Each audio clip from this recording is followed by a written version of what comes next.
30 পেরোলেই প্রত্যেকটা বাঙালি পুরুষ জীবন থেকে শুধুমাত্র একটি জিনিস চায়, ব্যবসা করতে। এখন আড্ডাগুলো শুরু হয় চাকরির চাপ, টার্গেটের প্রেশার, ভোলাটাইল মার্কেট আর একটা খুব সহজ প্রশ্ন দিয়ে, অনেকেই তো ব্যবসা করছে, আমরা পারবো না? এহেন পুরুষ আর জাস্ট সহ্য করতে পারছে না চাকরিটাকে, শুধুমাত্র একটা মোটা টাকা মাইনে দেয় বলে কোম্পানিটা এরা ছাড়তে পারছে না। এই ধরনের বাঙালি পুরুষ প্রজাতির থাকে 3 প্রকারের বন্ধু।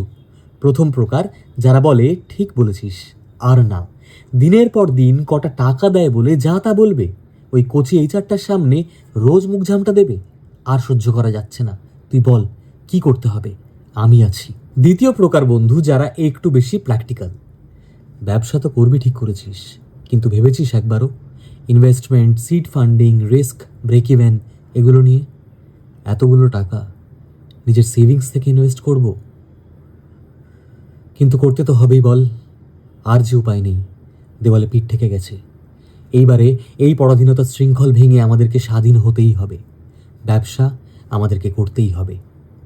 কিন্তু বিজনেস আইডিয়াটা কি? আর তৃতীয় প্রকার বন্ধু, যার কাছে আছে একটাই suggestion, food business is the future. চল একটা ছোট টেকঅ্যাওয়ে জয়েন্ট দিয়ে স্টার্ট করি আপাতত, বিরিয়ানি, চাপ, রোল, দ্যাটস ইট। দেখবি বাঙালি লাফিয়ে লাফিয়ে খাচ্ছে। ইংরেজদের কাছ থেকে স্বাধীনতা পাওয়ার পরেও বাঙালি কিন্তু এখনো পর্যন্ত আলু আর বিরিয়ানির কাছে পরাধীন। একটা ছোট দোকান দেখবো নাকি? ব্যবসার নামটাও সেই রাতেই ঠিক হয়ে গেল, ব্যালকনিতে দাঁড়িয়ে সিগারেট খেতে খেতে। বাঙালি এবার উঠে দাঁড়াবে, জেগে উঠবে, ব্যবসা করবে।